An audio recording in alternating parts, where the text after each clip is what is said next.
नमस्कार, एबीपी माझामध्ये आपलं सर्वांचं स्वागत। सीना नदीला आलेल्या महापुरामुळे नदीकाठचा शेतकरी पूर्णतः उद्ध्वस्त झालेला आहे। गेल्या 10 दिवसापूर्वी मी ज्या शेतात उभा होतो त्याच शेतात मी आता सध्या उभा आहे। 10 दिवसापूर्वी मी या शेतीतून केळीच्या बागेतून एक रिपोर्ट केलेला होता की पहिला ज्यावेळेस महापूर आला होता सीना नदीला त्यावेळेस या शेतीचं मोठ्या प्रमाणात नुकसान झालं होतं। या केळीच्या शेतीत पाणी होतं, पण आज जर तुम्ही बघितलं तिसऱ्या महापुरानंतरची अवस्था तर ह्या शेतीमध्ये केळी पूर्णतः उद्ध्वस्त झालेली आहे। केळीची बाग पूर्णतः झोपलेली आहे। केळी हार्वेस्टिंगला आलेली होती, या केळीचे घड पूर्णतः कट होऊन पाण्याबरोबर वाहत गेलेले आहेत। मी जिथं उभा आहे ते माझ्या डाव्या बाजूला केळीची बाग तुम्ही बघू शकताय किती विदारक अशा प्रकारचं चित्र आहे। पूर्णतः केळी झोपलेली आहे आणि माझ्या जर उजव्या बाजूला तुम्ही बघितलं तर ऊसाची शेती आहे। एकाच शेतकऱ्याची ऊसाची आणि केळीची शेती या पुराच्या पाण्यामुळे पूर्णतः उद्ध्वस्त झालेली आहे। अशा प्रकारचं वेदनादायी चित्र या सीना नदी काठच्या शेतकऱ्याचं निर्माण झालेलं आहे। माझ्यासोबत ते शेतकरी आहेत, नेमक्या त्यांच्या वेदना काय आहेत, नेमकं त्यांचं म्हणणं काय ते आपण जाणून घेऊयात। मी गट नंबर 76 मध्ये 3 एकराची 7 जानेवारी रोजी लागण केली होती आणि या बागेची पूर्ण सगळी वेन ही झाली होती। आम्ही पहिला पूर आला त्यावेळेस पण ह्या इथून एक बाईट घेतली होती, त्यावेळेस थोडं नुकसान झालं होतं।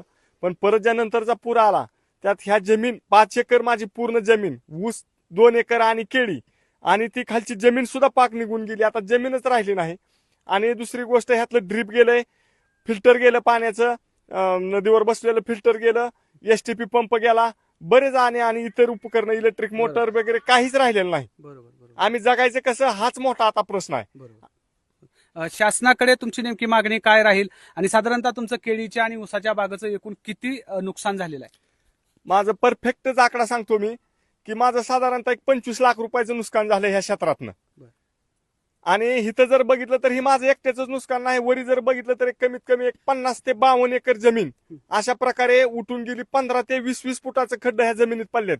ती जमीन आता कशीच नीट होऊ शकणार नाही। तुम्ही जर इकडे दिसत असेल तर ते दाखव, कसंच ती म्हणजे ही होणार नाही आता ह्याच्या पुढं। ती जमीन वापरायसाठी गावणारच नाही। शासनाचं आमचं आता पुनर्वसन करावं लागतंय आणि आता चालूला आम्हाला ही आम्ही जी लोकांचे व्याजाने काढून पैसे खर्च केलाय ही त्यांचं काहीतरी 2-5 माघारी द्यायसाठी आम्हाला थोडं भरीव मदत करण्याची गरज आहे। तुम्ही बघू शकताय की या केळीचं कशा प्रकारे नुकसान झालंय। या पुराच्या पाण्याने ही केळी बाग पूर्णपणे उद्ध्वस्त झाली आणि ही केळी एका महिन्यामध्ये हार्वेस्टिंगला येणार होती। आता या शेतकऱ्यानं जगायचं कसं असा प्रश्न त्या ठिकाणी निर्माण झालेला आहे। लाखो रुपये खर्च करून या शेतीत हे पीक उभारलं होतं, परंतु पुराच्या पाण्याने हे पीक पूर्णतः उद्ध्वस्त झालेलं आहे। केळी आज पूर्ण संपून गेलेली आहे। ह्याच्या अगोदर आम्ही कलेक्टर साहेबाला मे मध्ये भेटलो होतो। आम्ही त्यावेळेस सीना नदीचं पाणी पूर्ण संपलेलं होतं। आम्हाला कोळेगावचं पाणी मिळावं म्हणून आम्ही कलेक्टरकडे गेलो होतो। त्यावेळेस कलेक्टर साहेबांनी सांगितलं की तुम्हाला कोळेगाव धरणाचं पाणी सोडता येणार नाही, कारण आपला त्या धरणात इसा नाही। आज ही शेतकरी पूर्ण संपला कोळेगाव धरणामुळे। ही कलेक्टर साहेबांना लक्ष देण्याची गरज आहे ह्याच्यावर।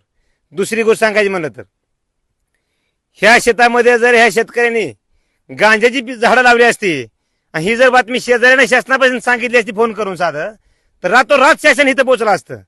आज 3 दिवस झाले शेतकरी पूर्ण संपून गेला तरी एकही अधिकारी शासनाचा पोहोचलेला नाही। साधा तलाठी नाही, तहसीलदार नाही, कलेक्टर नाही। तर ह्यांना माझी हात जोडून विनंती आहे, 2 दिवसात जर इथं शासन नाही पोहोचलं तर आम्हाला आत्महत्या केल्या दुसरा कुठला पर्याय उरणार नाही। माझी हात जोडून शासनाला विनंती आहे। तर आताच आपण बघितलं की 2 दिवसात जर शासन या ठिकाणी पोहोचलं नाही तर आत्महत्या करण्याशिवाय आमच्याकडे पर्याय उरणार नाही, अशा प्रकारच्या वेदना या शेतकऱ्यांनी या ठिकाणी व्यक्त केलेल्या आहेत। माड्याहून गणेश लटके, एबीपी माझा। एबीपी माझा, उघडा डोळे बघा नीट।